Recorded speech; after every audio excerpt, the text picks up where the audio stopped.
Channel 2 Sydney. Here's 30 thrilling minutes of the sort of highly acclaimed entertainment you'd make up yourselves if you had the brains. It's the Norman Gunston Show. I love you.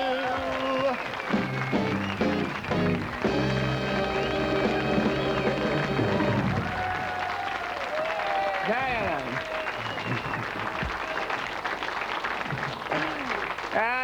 Thank you. What a wonderful, warm, terrific audience. Crawl, blah, blah. Thank you. Well, I'd like to get the ball rolling tonight in traditional Tonight Show style by having you howling with gales of fever-pitched, heart-attack-causing laughter with an hilarious comedy monologue. Actually, this is the one that I cleaned up with at the Dapto Sea Scouts of Stedford. Oh, no. It's pretty hip sort of humour, you know. I had it specially written for me by Michael Carmichael. He's a Sea Scout who lives next door to my Aunt Celeste in Austinmere. Oh, no, he's a professional writer. I mean, he did it during Bob a Job Week, you know. Well, no, actually, you know, we wrote the gags together. Well, no, actually, he pulled open the crackers and pulled out the pieces of paper, and I wrote the gags down in the exercise book. So, you know, well, credit where credit's due.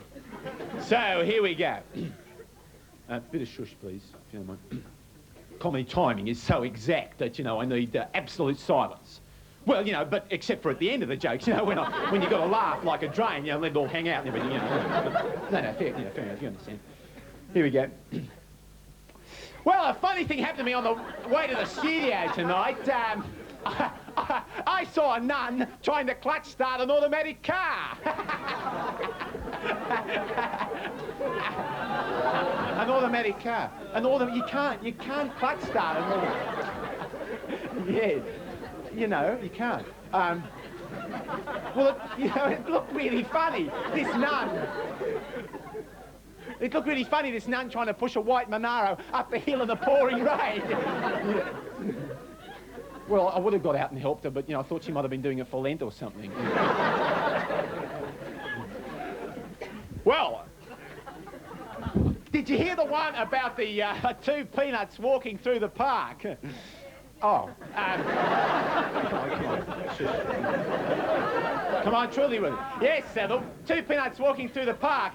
One of them was assaulted. Yeah.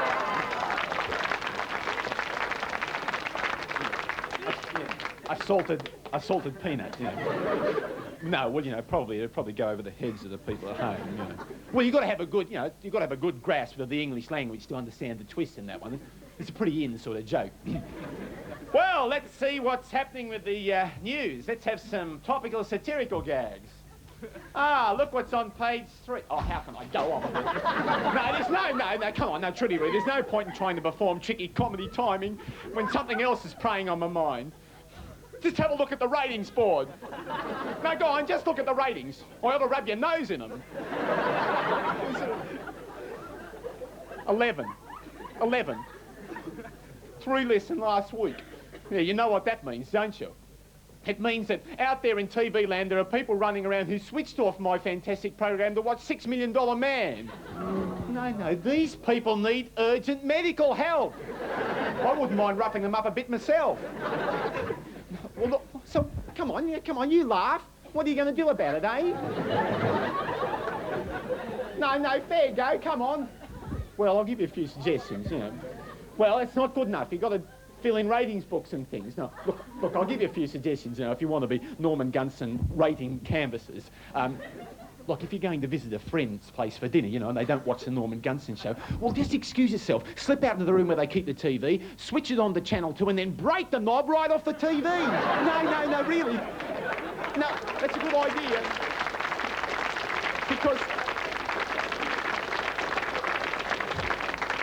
Because if you do it on a Friday, you know, they can't get it repaired till Monday, you know, and then it's too late. It's pretty tricky, eh?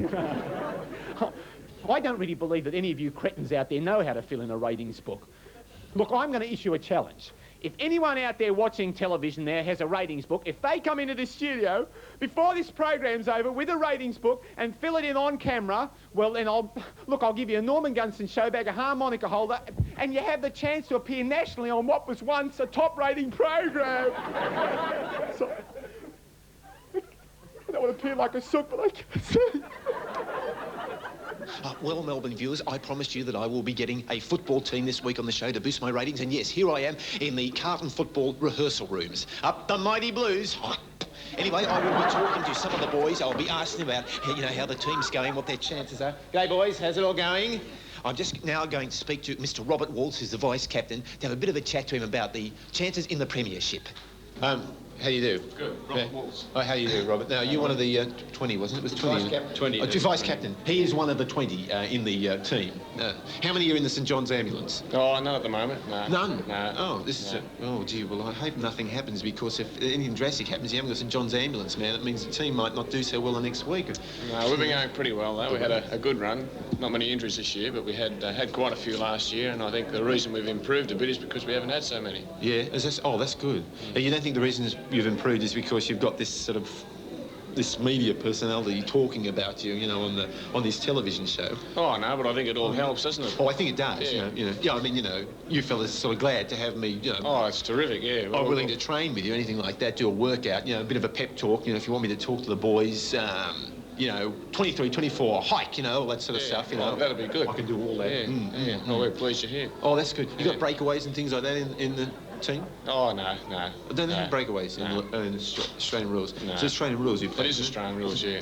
Yeah, fantastic. Well, I'll probably be coming down, working out with the boys, tossing the pill around a bit, you know, telling them to ruck down and keep onside and all those sort of football terms, you know. Keep it moving all the time.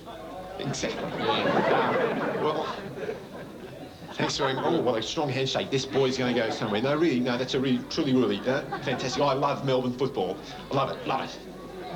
Good. Thanks, Norman. Thanks. Thank you. Best of luck. Up the mighty Blues.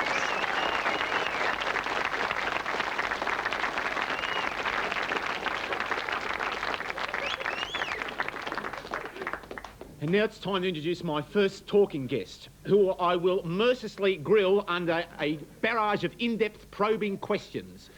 Don't tell him, but because, you know, he might turn chicken and not turn up, and that means that we've got nothing to put in its place. Yes, it's the controversial media personality and well-known seal lover, Mr. Michael Willesee.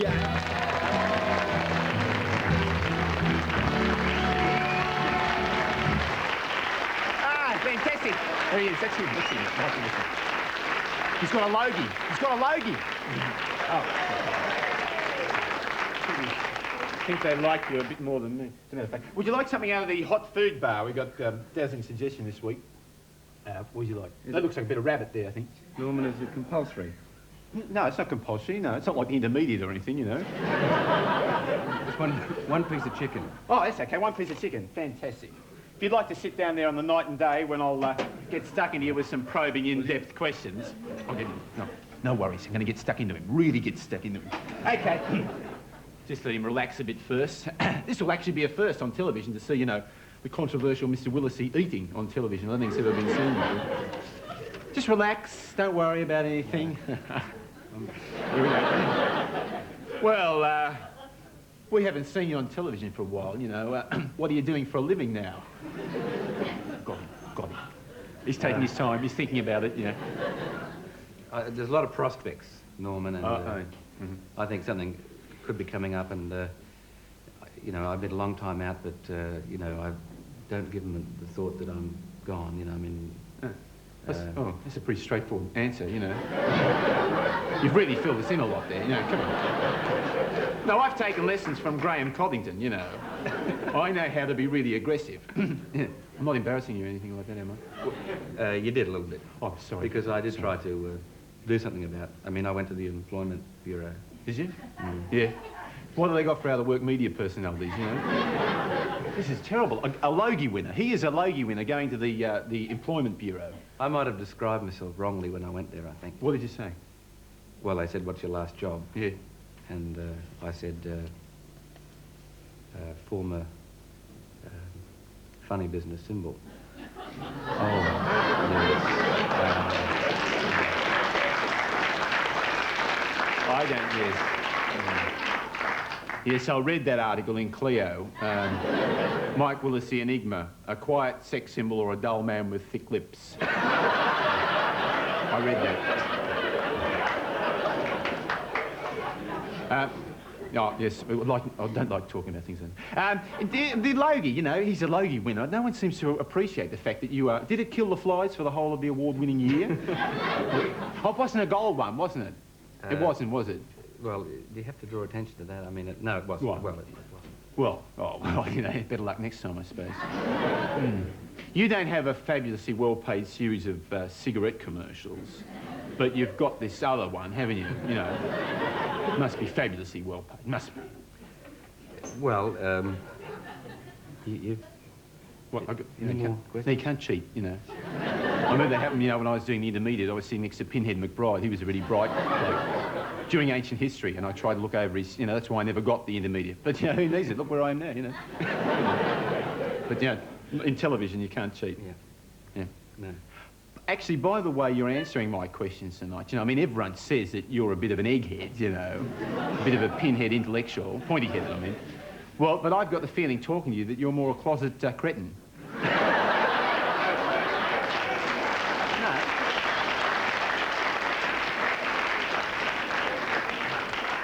I think they appreciate that, you see. Yeah. Why? Well, it's just something in the sort of manner, you know. Yeah. Yes. Yes. Yes. How did you collect material for your, you know, because I have a great deal of problem, you know, collecting material for my in-depth current affairs type program. How did you do it for so long? Oh, well, I did it all on my own. Did you all on your own? What was your method, you know? What did you do? Like, did you go to cake decorators and see, you know, who was having a birthday, things like that?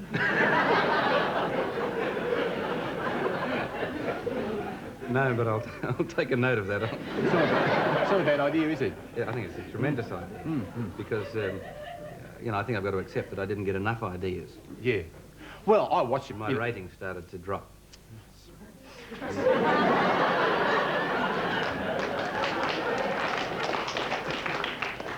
I don't want to intimidate. I don't want them to think I'm a sook. No, I know. You were in this same time slot, actually, on Channel 10, on the other, you know, weren't you? Yes. The thing that I thought was missing a bit is, you know, it's no good doing in-depth, you know, probings, really. You've got to have a football team, you know, like I've got now. I think that's all people are interested in. Like, I saw you interviewing the Prime Minister once, and I reckon, really, what you should do something like, well, Mr. Whitlam, what's the state of the economy? You know, Carlton's coming second in the Premiers, but up the mighty Blueies, you know? Just bring it in naturally into the conversation. That's what I thought was, you know, lacking a bit. I hope you don't mind me saying that. Oh, I didn't sort of, you know, and when I did that sort of, it doesn't make the garment shrink or anything like that anyway. I don't think. By the way, do you get a free lube, you know, from SA? No, do you? No? What's a lube?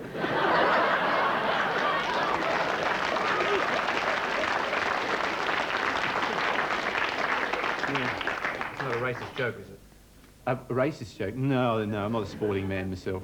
No, it's, a lube is, it's one of those car terms, you know, I don't know. My car's packed it in a bit, you know. I've got a Triumph.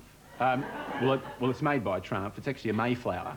And it packed it in. But, you know, a lube, I think, is when they jack all the grease in. Well, you know. You don't want to eat or anything. You can eat if you like. No? Oh, there's not after those first couple of questions, Norman, no. You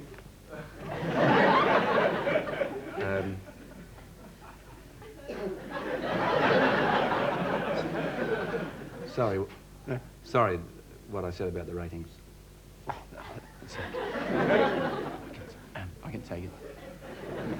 You know what happens? Well, yeah, well, yeah. Hey, what do you actually do when you come up against a, what do you call it, like when you come up against a bad situation, interviewing someone and you've run out of things to say? You can say to them, what question would you like me to ask? Yeah. I've done that a couple of times. What question would you like me to ask? But it never worked.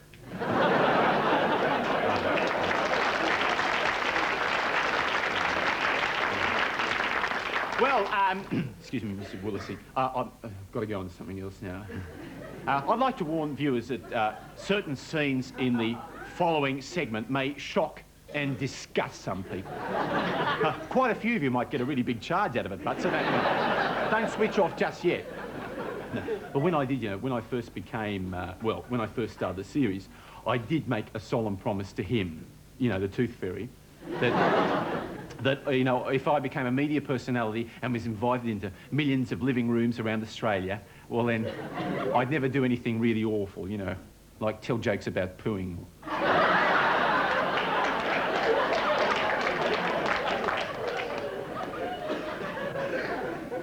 Or any of those two meetings at one time jokes, like, like the lady at the fruit shop's got nice melons, and you really mean something quite different, I won't stoop to that, no way. Well, not unless the ratings go right off the board, I know I promised Mr. Reverend Fred Nile, but your bunch doesn't seem to be helping me out much. And it seems like the only ones who are rating books are the really dirty-minded ones, Anyway, I issue this warning because I know that certain viewers are touchy about this subject. If you are watching my excellent program with someone who is in the tiniest bit, no, especially when it comes to the subject of SECKS, then it mightn't be a bad idea to keep your distance during the following controversial segment. Because blistering across your screens with candour, honesty and cheap thrills never before seen on television, we now present The Joys of Funny Business. The art of lovemaking with the moron in mind. Yes, no, this is This is an educational series bringing the cheapest form of home entertainment within the imaginative grasp of cretins. The art of funny business is as old as time itself. It's a special way of saying you're in my thoughts, just like a greetings telegram or a box of scorched almonds. It's very beautiful, very personal, and very private, which is why you do it with the light out, the door locked, and try not to make too much noise. Oh, I will be helped in this series by Ron and Helga, the Dutch couple from across the road. Well, Helga's Dutch and Ron's father's Dutch, but Ron was actually born in Australia. Ron and Helga are wearing paper bags over their head so as to retain their mystery, simulate conditions in a darkened bedroom, and not be recognised in the supermarket or anything. I mean, what an awful job. Geez, it must be hard up for a crust, eh? One of the really good things about funny business, apparently, is when everyone finishes at the same time. Like having dinner. I mean, it is a real drag if you wolf down dessert and want to watch television and the other person's only halfway through the mixed grill, So, if you watch Ron and Helga, they'll clue you in. The first essential of love play is to push the beds together. Oh, you will notice that for slow learners, the areas of the body that apparently are very good for funny business are marked with ABC symbols. Ron is now removing the bedspread. This is so the chenille bedspread won't leave marks all over Helga. Hey, wait, what's going on? Hey, wait a minute, that's a bit much, isn't it? Hey, oh, come on, I wasn't... Hey, Ron, quit it up, will you? Sorry about this. I don't know whether they behave this way in their own home. Hey, Helga, are you all right? Oh, hey, listen, don't you two have to catch a bus or something, Oh, look, I'm terribly sorry about this. I didn't know they were going to go... please don't ring up or anything. Well, they're experts. I suppose they know what they're doing and everything. I'll just check on them. Hey, listen, you two. Quit it up, will you? Oh, they're finished. They're finished. Any luck? Oh, well, there you are. Don't forget there's no garbage tonight. They're on strike. Well, it can't be all that tricky. I mean, Helga can't speak a word of English and Ron's as thick as a brick.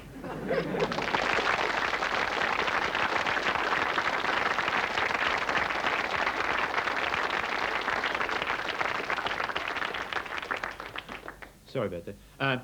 My next guest is often referred to as a singer's singer. Isn't that lovely for her? Oh, it doesn't mean that, everybody else thinks she's really drac or anything. No, because, she's really good. Oh, no, she's good. She's really good. Her name is Marcia Hines. I was just trying to be nice, that's all. She's really good.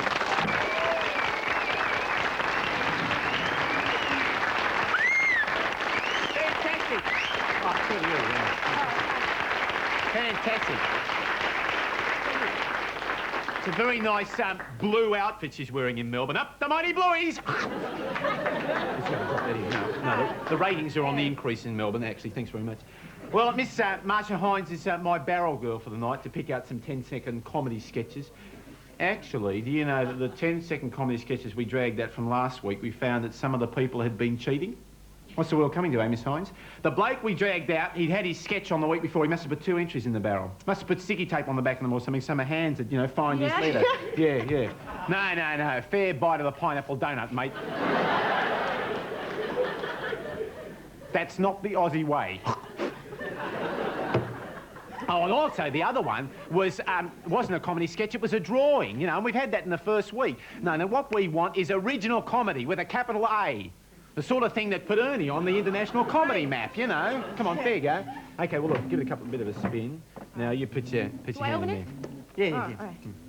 Go for your life. Oh, Have you got one? You've got an address on the back? I've got one too, it's got stars on the back. Andrew Jenks.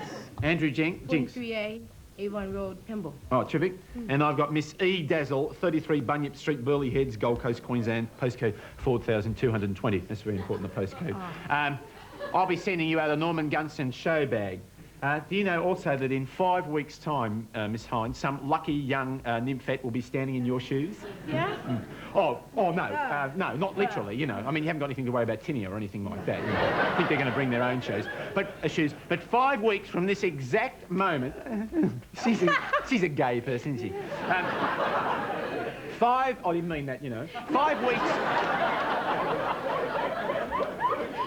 5 weeks from this exact moment, some, you know, lucky Australian girl will be pulling up a cardigan sleeve and shoving a hand in the barrel of Australian TV fame. Isn't that exciting, eh? Oh, yeah, it knocks me out. Yeah. So keep your entries coming in. Norman's nymphette, you've got to be between 14 and 17 and a half. In 40 words why you want to be my barrel girl, and you send your entries to, where they send them, Mr. Rowley? He knows. Thank you, Norman. Send your entries to Norman's Nymphets, Box 487, GPO Sydney 2001, and don't forget, put your name and address on the back of the envelope. Oh. Thanks very much, Mr. Rowley. Ladies and gentlemen, my barrel girl, Miss Marcia Hines. Well,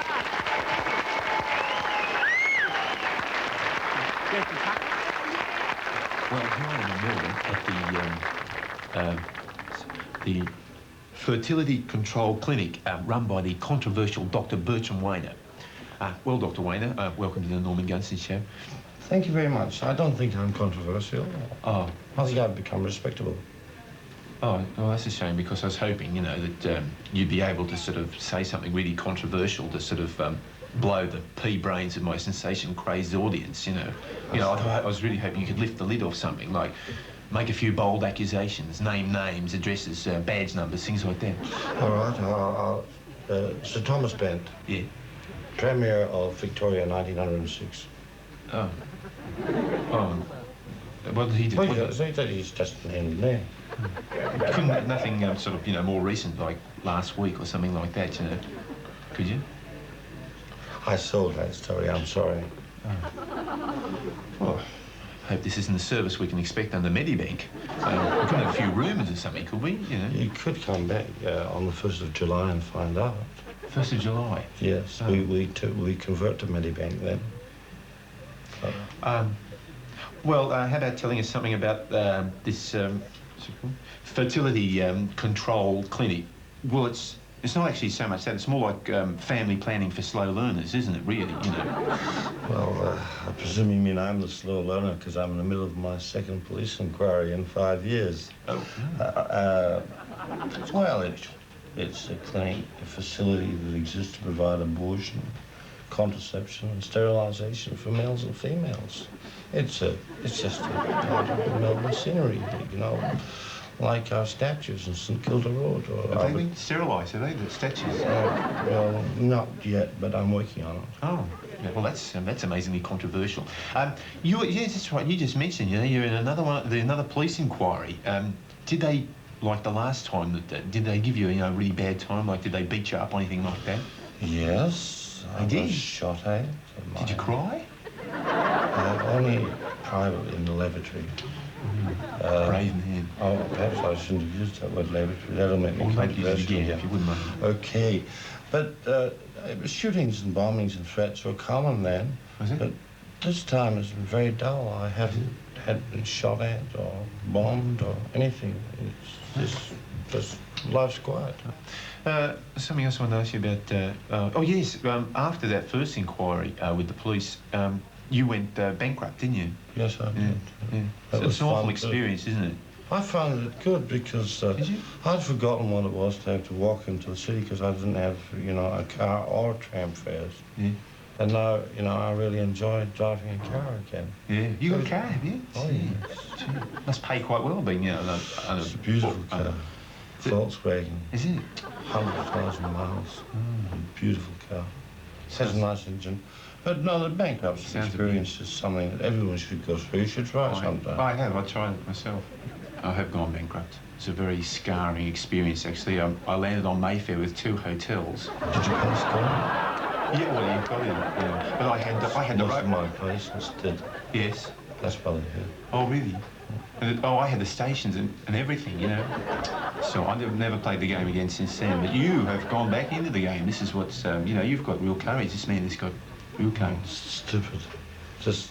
I'm a slow learner. I'm stupid. Oh, you are a fan of the show, then, are you? You watch the show? Right. You want an autograph? Would you like one? Yes, oh. Preferably on a cheque. Oh. We've got a very low budget. I'm sorry, but we can't campaign. They're giving money away like water in Canberra. They're borrowing Arab money. You can get it. I'll tell you what you could do for me, just before I go, because we've run out of time. If you could, while you're there, if you could just sign a sickie form. For the pill? No, no, the pill. Aspirins. Oh, yeah. No, slow acting dogs. Yes, they're really, they're really nice. I usually take a double-strength GI lime with an Aspro in it after a hard day. It's a real good pick-me-up. Burmese jade, rusty kidney, I call it. No, I've got enough supply of the pill at home. I was wondering if you could give me a sickie for some. Off camera, I think. No, it's okay. It's fair. I think I'll be deregistered. Would you? Oh, well, you don't do anything about warts or anything like that, do you? Because you've got this... Well, what do you think the police inquiries about? What about the illegal removal of warts? Well, we're trying to legally remove them. Yes. Well, I would like to get it done quick smart because I think it's spoiling my appearance on camera. Well, we probably have a spare operating theatre upstairs. Would you? But I haven't taken a thumb off for years.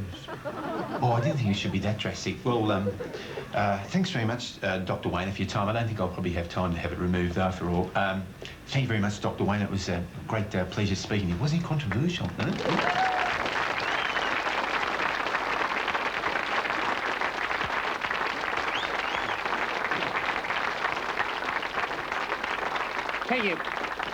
Thank you. You're really terrific. And seeing as how you are, can I tell you something?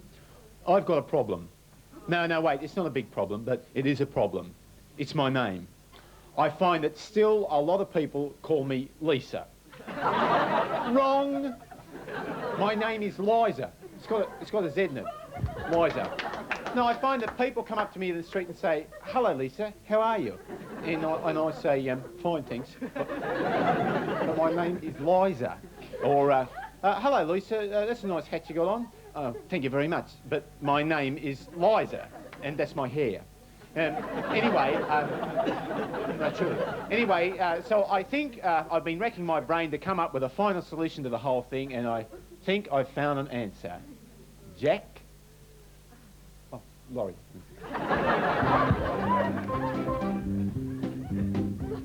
It's Liza with a Z, not Lisa with a S. Z with an S. Liza with a Z. See, Liza. Now, if I were an Ada, I'd be Ada. Even backwards, I'd be Ada. Or if I were a Ruth, I'd be Ruth. Because with Ruth, what can you do? Or Sally, or Ginger, or Margaret, or Faye. But when you're a Liza, you've always got to say it's Liza with a Z, not Lisa with an S. Got Lisa with an S, goes not Z, Z instead of S. Line instead of Lee. Simple as can be, see, Liza. And that is only half of it. There's another way they treat me cruelly. How often have I heard someone say, there she goes, Liza Minnelli. Minnelli, or Mineola, or Minnelli, or Minnelli. So is it a wonder I very often cry? It's M-I-double-N-E-double-L-I, double-I, that's not new. E-double-L, in with an I. That's the way you spell Minnelli. Liza Minnelli. It's Italian, blame on Uncle Remo. What could I do? Every Sandra, who's a Sandra. Every Mary, who's really Marie. Every Joan, who's a Joanne, has got to agree with me when I'm announced.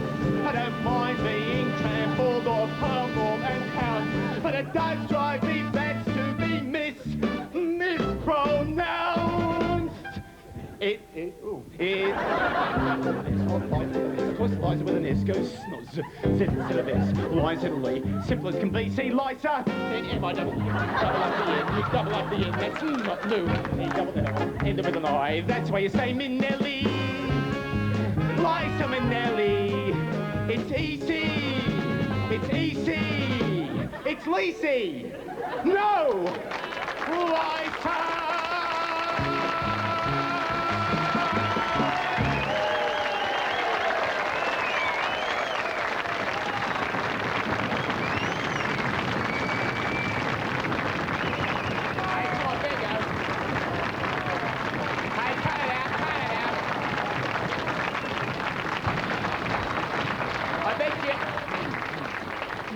Isn't it? I bet you they don't stamp their feet like that on their new parquet floor at home.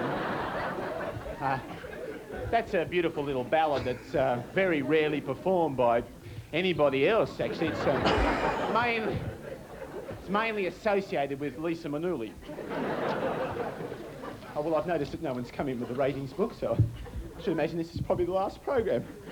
May the good Lord smile upon you and not let you pass away till next time we meet.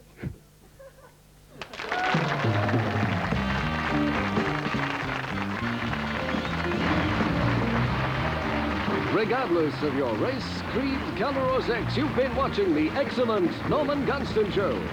Norman wishes to thank his charming guests, Willesee, Marcia Hines, Bertram Wyner, Ronald Helge and the boys of Carlton PFL football team up the Mighty Blues. This is Max Rowley speaking.